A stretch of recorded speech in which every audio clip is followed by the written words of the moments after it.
le 15 août 2009. 5 ans plus tard, un autre devrait être organisé, comme le prescrivent nos statuts. Malheureusement, ce délai n'a pas pu être respecté en raison de contraintes de plusieurs ordres, notamment d'ordre sanitaire avec le virus Ebola, dont le développement ne recommandait pas le déplacement et les rassemblements de personnes.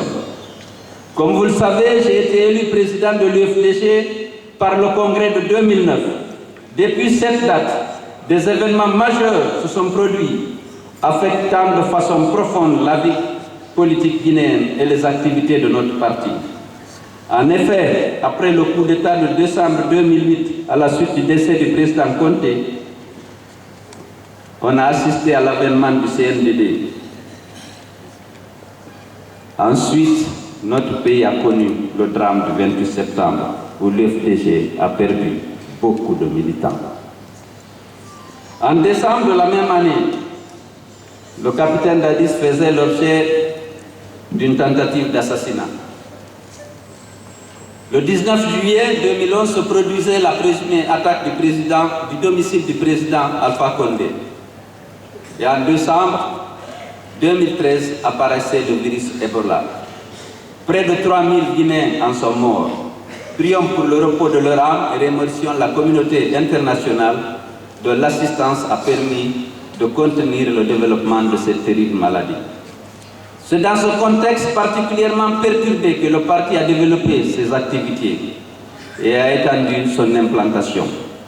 Il a fallu faire face aux obstacles qui ont été dressés devant nous par l'hostilité de l'administration, la brutalité des forces de l'ordre, par la faiblesse des moyens et par des intrigues internes des plus fragiles d'entre nous. Mais nous n'avons perdu ni temps, ni peine. Dès les premiers moments de notre combat, en conscience qu'il faut un fondement solide pour toute construction importante, priorité a été donnée à l'implantation et au renforcement des structures de base avec un maillage serré sur l'ensemble du territoire national. Ainsi, le parti a été installé dans toutes les localités du pays et à l'étranger. Cet effort d'implantation et de structuration a fait de l'UFDG un parti solide, avec 54 fédérations à l'intérieur du pays, 386 sections et près de 3000 comités de base. À l'extérieur du pays, le nombre de fédérations a atteint 39. Notre patience et notre confiance aux uns et aux autres, sans exclure la fermeté sans laquelle rien n'est possible, ont alors permis de conserver l'unité du parti, d'élargir sa base et de mobiliser les militants dans l'ardeur, le dévouement et l'espérance. À la veille de l'élection présidentielle de 2010, l'UFDG, devenue une force cohérente, était la première force politique du pays.